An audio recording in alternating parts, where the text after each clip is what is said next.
કર્મચારીને રખડતી ગાયે ઢસડ્યો, રખડતા પશુ નિયંત્રણની જોખમી કામગીરી પર પ્રશ્નાર્થ। વડોદરા મહાનગરપાલિકાની વીએમસીની ઢોર પકડવાની ટુકડીના એક કર્મચારીને રખડતી ગાય પકડવાની કામગીરી દરમિયાન ગંભીર ઇજા થવાનો બનાવ સામે આવ્યો છે।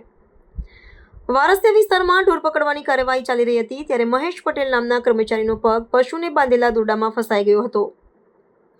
આક્રોશમાં આવેલી અને ગભરાયેલી ગાય તેમને લગભગ અડધો કિલોમીટર સુધી રસ્તા પર ઢસડી ગઈ હતી, જેના પરિણામે કર્મચારીને શરીરમાં વિવિધ ભાગોમાં ગંભીર ઇજાઓ પહોંચી છે। આ સમગ્ર ઘટના ત્યાં લગાવેલા સીસીટીવી કેમેરામાં કેદ થઈ છે, જેમાં જોઈ શકાય છે કે રસ્તા પર લોકોની હાજરી હોવા છતાં ગાયની ગતિ અને ભયંકરતાને કારણે કોઈ મદદ કરી શક્યું ન હતું।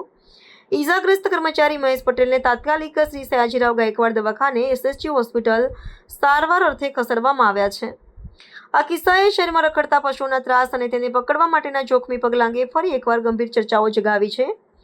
આ ગંભીર બનાવ બાદ મહાનગરપાલિકાના સત્તાધીશો દ્વારા ઢોર પકડવાની પદ્ધતિઓ અને કર્મચારીઓની સુરક્ષાના મુદ્દે પુનઃ વિચારણા કરવાની માંગ ઉઠી છે। ભૂતકાળમાં પણ આવી ઘટનાઓ બનવા છતાં તંત્ર દ્વારા આ સમસ્યા કાયમી નિરાકરણ માટે યોગ્ય વ્યવસ્થા ઊભી ન થતાં નાગરિકોની સલામતી હંમેશા જોખમમાં રહે છે।